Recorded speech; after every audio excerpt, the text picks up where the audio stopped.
Tom Davison from Davison Orchards. Yeah, originally the farm was mostly apples. There's 34 acres on the original farm, and there was some vegetable crops as well, but apples has always been kind of the main event. My dad was just 17 when his dad passed away when he was very young, and then his uncle passed away when he was 17, and at that point he took over the farm, 17 years old. Yeah, so I always kind of get a kick out of people who don't understand the industry and they think you have, the winter to put your feet up or go south or something. No, there's always work on the farm, all the pruning that has to happen in the winter months, equipment maintenance, building maintenance, all of those things. And, when spring hits, things start fairly fast. Blossom is coming in early May. And that's really such a critical time for us. Well, temperatures are so important. Pollination is a huge issue with tree fruits, and particularly with apples and pears. The health of the pollinators, the number of pollinators, the activity of the pollinators is really the critical thing. And so people think about honeybees, of course, which are critical for pollination, but they're not the only pollinators. Every apple has to actually be cross-pollinated. An apple to grow, these are Golden Delicious where we are here, the bees actually have to move the pollen from another apple variety to this variety and mix it on the flower for that apple to be pollinated and begin to grow. Every apple actually has two parents. So when you go through an apple orchard, we have to have pollinators planted strategically through the block. We mix varieties, so we'll have 6 rows of one variety, Gala or Honeycrisp, and then 2 rows of Golden Delicious and 6 rows of something else. Then the pollinators hopefully don't have so far to move to actually do that process. People see dandelions everywhere in the orchard, and they wonder why you don't try to control the dandelions. Well, dandelions are actually fabulous for pulling the bees into the orchard. Bumblebees, wasps, there's over 100 bee species in this area. We want them to be in the habit of coming to our orchard. So we actually are very happy to have a huge bloom of dandelions. We try to make sure there's enough water available, freestanding water for bees, especially if it's hot during bloom. This area, because we're in the North Okanagan and we're on very steep slopes, we tend to have less frost problems than some places further south, which tend to be in bloom earlier. And if you're on flat ground, then you'll see wind machines and different things trying to alleviate the risk of frost. But bees, and again, honeybees are a little more fussy about moving when it's cold. So that's why I love the bumblebees and some of the wild bee species. They're actually a little more hardy, and they'll get out and pollinate when it's colder. So one of the first big jobs is actually fruit thinning. So once the fruit is set on the trees, then we are going through with a group of guys, a crew of people who are actually looking at the crop, and they're doing fruit thinning. We have about 65,000 apple trees, and what we're asking our guys to do is to go through and look at every apple on every tree, and then try to determine if there's any damage on that fruit, then remove it then.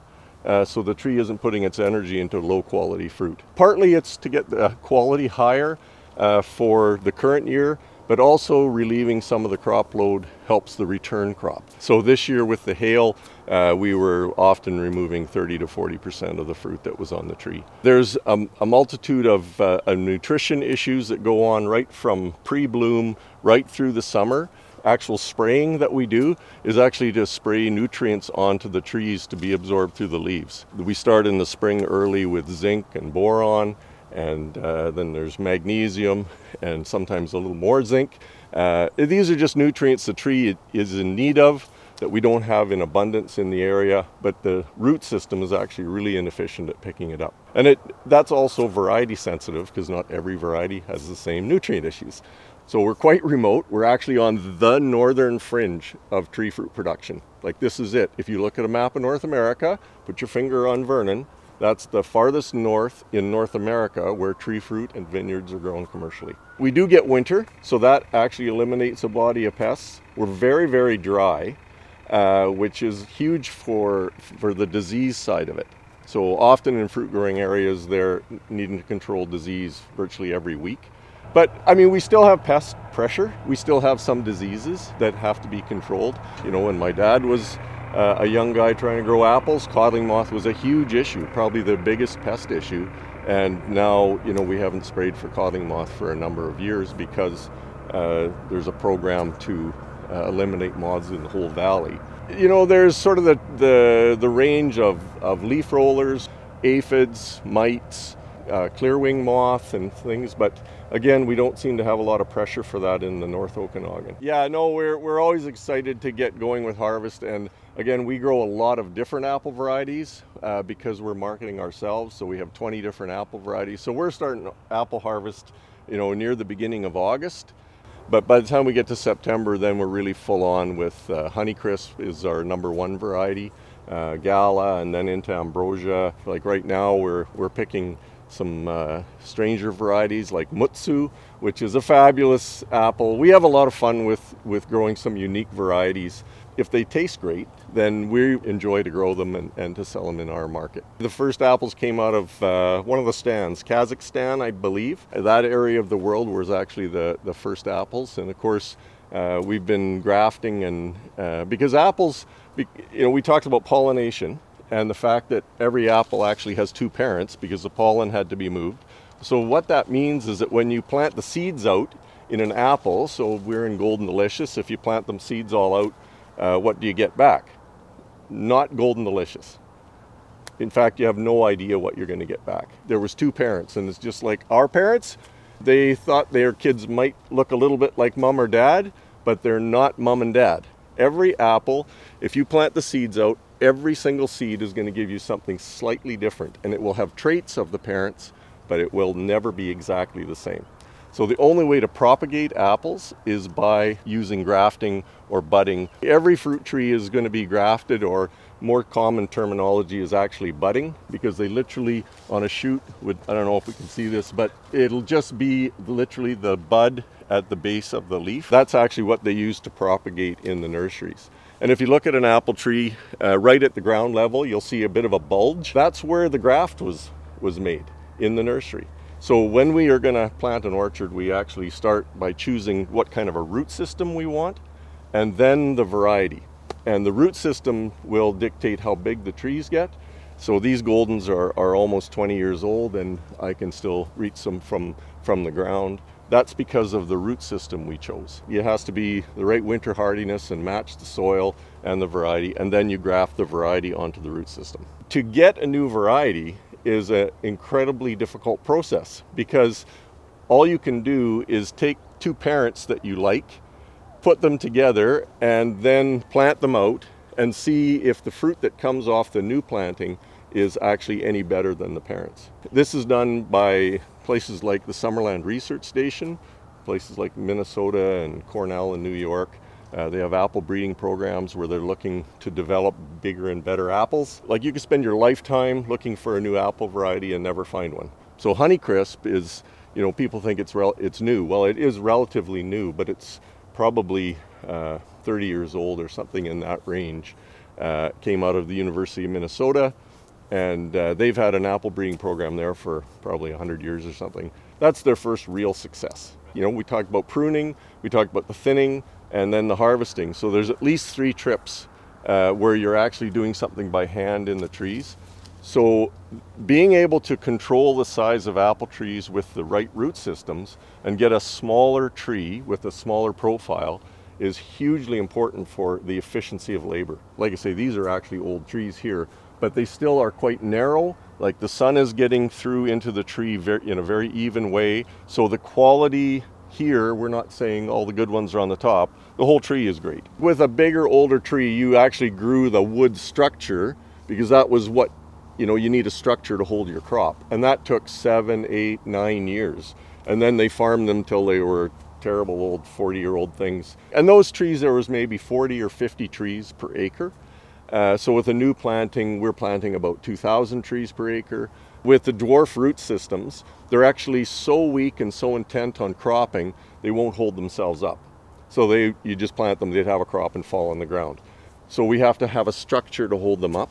So we use a trellis system for that. The tree is very narrow and very efficient, and there's very little wood production.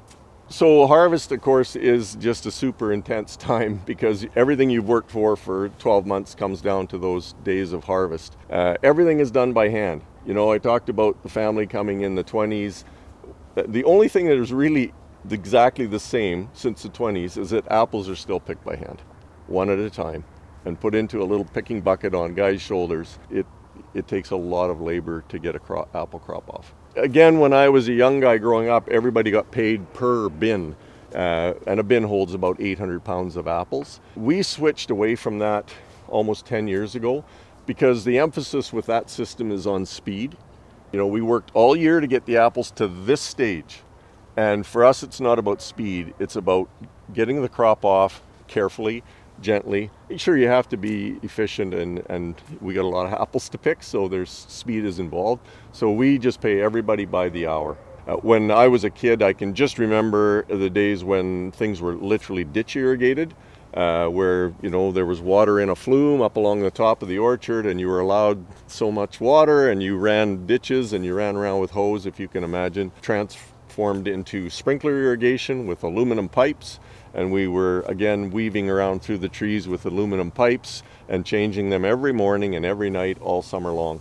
We began using trickle irrigation, and that's really transformed irrigation and water management in a huge way. The system is really designed to give the plant, whether it's a tomato plant or an apple tree, the water it needs for the day. Because now we're not watering the grass in between, we're only just watering right where the rows are. So it's just getting to the trees, not losing it through the profile, so you're not washing nutrients out of the profile. And now we're doing some work with row covers, and they're called hail nets, but they're actually a bit kind of a shade cloth. It protects the crop from hail, but it also reduces the water demand for the trees because it changes the climate underneath that net. And that really changes the climate. So there's less evapotranspiration from the crop, and so we're still playing with it. It's an experiment, which is fun. You know, the first immigrants that were coming in here recognized immediately the uniqueness of the area for agriculture. On the south side, on the US border side, they also recognize the uniqueness of the climate for tree fruit production. So the industry there is massive because they have lots of land in the Columbia Basin and water out of the Columbia River. In our farm, and for our tree fruits, and actually all of our vegetable crops as well, we do all of the processing ourselves. We want to sell direct to the customer. We make preserves, we make things like apple butter, and we have a bakery that's using, I don't know, they must peel 2,000 to 3,000 pounds of apples a week just for the bakery.